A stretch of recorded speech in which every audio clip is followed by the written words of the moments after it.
मित्रों नमस्कार। भारत माता की जय। वंदे मातरम। जय श्री राम।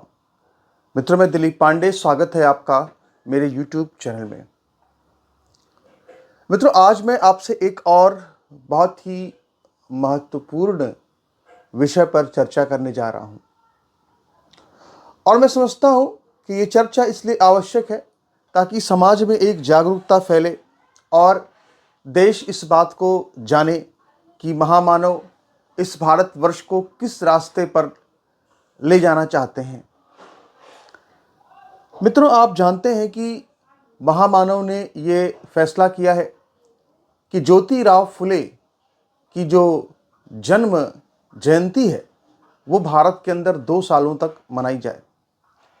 मैंने अपने इसी YouTube चैनल पर इसके पहले आपको ये बताया हुआ है और ये दिखाया हुआ है कि किस तरह से ज्योतिराव फुले ने अपनी पुस्तक गुलामगिरी के अंदर लगातार हिंदू धर्म को गालियां दी, बल्कि हिंदू देवी देवताओं को रंडीबाज तक कहा। यहाँ तक कि अगर आप देखें तो उन्होंने माँ बहन तक की गालियां देने में हिंदू धर्म के देवी देवताओं को कोई कोर कसर नहीं छोड़ी।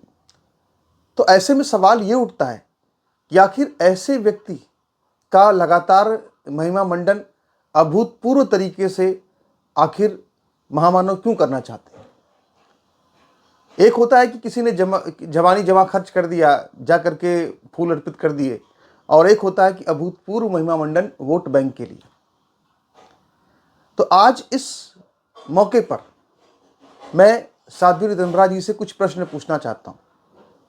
साध्वी ऋतंभरा जी जो कि एक कार्यक्रम के दौरान जब काजल हिंदुस्तानी ने एक जायज मांग उठाई, यूजीसी की बात की और सरकार को घेरा, तो इसको वो बर्दाश्त नहीं कर सकी। सरकार पर कोई सवाल उठे, मोदी पर कोई सवाल उठे, इस बात को वो एकदम बर्दाश्त नहीं कर सकी और उन्होंने ये कहा कि अगर अपने घर के कंधे के कपड़े गंदे हों तो उसको चौराहे पर लाकर धोया नहीं जाता। लेकिन वो ज्योतिराव फुले जो गंदे कपड़े या जो भी कुछ था उसको अगर लाकर चौराहे पर धो रहे थे, उसको ला करके जो है गलत आचरण कर रहे थे, अंग्रेज़ों के शह पर, या जो अपनी किताब में स्वयं लिखते हैं कि अंग्रेज दयालु सरकार है और सभी लोगों को कहते हैं कि अंग्रेज़ों की वफादारी की शपथ दिलवाया करते थे वो। ऐसा कोई व्यक्ति अगर हिंदू धर्म के बारे में इतनी गलत बातें लिखता है तो आखिर चौराहे पर कपड़े धोता है, तो आखिर उस चौराहे पर कपड़े धोने वाले व्यक्ति को प्रधानमंत्री मोदी इतना महिमा मंडित अभूतपूर्व तरीके से क्यों कर रहे हैं।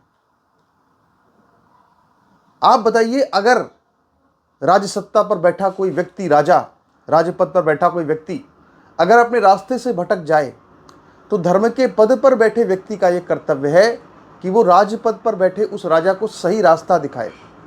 साध्वी ऋतंभरा एक धर्म के पद पर प्रतिष्ठित व्यक्ति साध्वी हैं, महिला हैं, और अगर वो कहेंगी तो उस बात का असर बहुत दूर तक जाएगा। क्या उनका ये कर्तव्य नहीं है कि वो नरेंद्र मोदी को सही रास्ता दिखाएं, महामानव को सही रास्ते पर लाएं और ये बताएं कि आखिर वो जो कर रहे हैं वो गलत है तो क्यों है। क्या उनको ये नहीं बताना चाहिए कि अगर आज बीजेपी की सरकार केंद्र में है तो वो राम मंदिर आंदोलन की वजह से है। क्या उनका ये कर्तव्य नहीं है कि वो महामानव को ये समझाएं कि 3 बार वो प्रधानमंत्री बने तो फुले और अंबेडकरवाद के समर्थकों के वोट से नहीं बने, बल्कि जो राम के समर्थक हैं, जो हिंदू धर्म के समर्थक हैं, जो हिंदुत्ववादी हैं, उनके समर्थक से मोदी प्रधानमंत्री 3 बार बने। क्या ये कर्तव्य साध्वी ऋतंभरा का नहीं है? उस वक्त अगर उन्होंने इस तरह की बात नहीं कही होती, इस तरह के कपटपूर्ण तर्क नहीं दिए होते, तो आज हमें ये वीडियो बनाना नहीं पड़ रहा होता।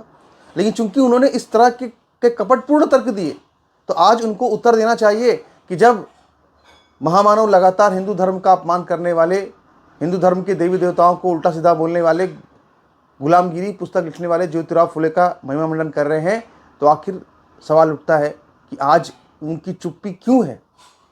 और उनको जवाब देना चाहिए, और न सिर्फ उनको बल्कि उन सभी सरकारी संतों को जवाब देना चाहिए। एक स्वामी चिदंबरानंद जी हैं, आप जानते होंगे, वो भी मोदी के भक्ति में आकंठ डूबे रहते हैं। मैं उनसे भी पूछना चाहता हूँ, आप जैसे सभी सरकारी संत जो हैं, जो कि दिन भर प्रवचन करते हैं, सभाएं करते हैं, हिंदू धर्म का गुणगान करते हैं, हिंदू धर्म के देवी देवताओं की प्रशंसा करते हैं, उन्हीं के नाम पर आपको दान दक्षिणा भी मिलता ही होगा। तो आपको बताना चाहिए कि आखिर जब कोई व्यक्ति जो कि हिंदू धर्म को इस हद तक विरोध करता है कि अपनी पुस्तक में हिंदू धर्म के देवी देवताओं को रंडीबाज और क्या क्या गालियां देता है, तो आखिर अगर प्रधानमंत्री मोदी उस व्यक्ति का महिमा मंडन कर रहे हैं 2 साल तक, कह रहे हैं कि उसकी जयंती मनाई जाए, उसको अपना प्रेरणा स्रोत आदर्श बता रहे हैं, तो क्या स्वामी चिदंबरानंद और उनके जैसे संतों का यह कर्तव्य नहीं है कि वो प्रधानमंत्री मोदी को सही रास्ता दिखाएं? क्या उनको ये नहीं चाहिए कि वो धर्म पद पर बैठे हुए हैं, इसलिए राजपद पर बैठे हुए किसी व्यक्ति को ये कहें कि आपका आचरण सही होना चाहिए, आपका आचरण गलत नहीं होना चाहिए, आपको ये आचरण नहीं करना चाहिए? मित्रों, ये बहुत ही महत्वपूर्ण प्रश्न है, और ये प्रश्न मैं इसलिए उठा रहा हूं क्योंकि बीजेपी की सरकार अपनी नीतियों से इस देश को जिस तरफ ले जा रही है वो उचित नहीं है, वो अनुचित है। और ये कहने का साहस हर किसी में होना चाहिए, आप में होना चाहिए, मुझ में होना चाहिए, हर किसी में ये साहस होना चाहिए। हम सच को सच कह सकें, झूठ को झूठ कह सकें। किसी एक कुकृत्य पर, किसी एक गलती पर, किसी गुलामगिरी जैसी लिखी हुई पुस्तक के प्रेरणा पर इस भारतवर्ष की नींव अगर रखी जा रही है या इस भारतवर्ष को चलाने का प्रयास किया जा रहा है, तो ऐसी इमारत कभी ठहर नहीं सकती। ऐसी इमारत गिर जाएगी। तो ऐसी इमारत आखिर क्यों बनाना चाहते हैं? ऐसा आचरण आखिर क्यों करना चाहते हैं?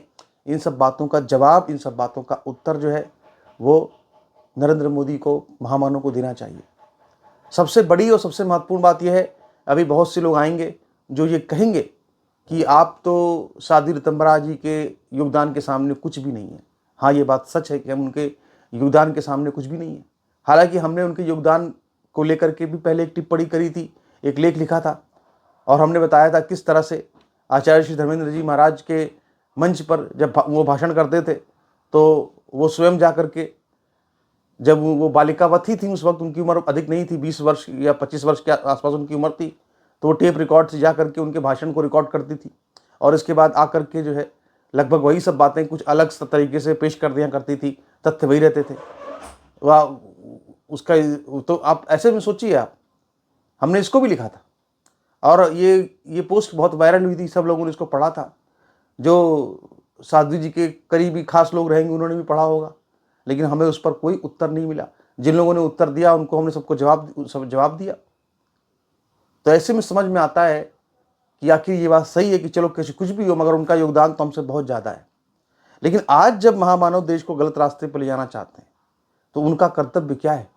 एक धर्म पद पर बैठी हुई एक सन्यासिनी का कर्तव्य क्या है? क्या उनको अपने कर्तव्य बोध का एहसास नहीं है? क्या उनको अपने कर्तव्य बोध को, आखिर उनको अपने कर्तव्य का पालन करने से और सरकार को सही दिशा दिखाने से आखिर कौन रोक रहा है? आखिर क्या है जो उनको रोक रहा है? इन सभी प्रश्नों का जवाब मैं समझता हूं उनको देना चाहिए। नमस्कार, धन्यवाद।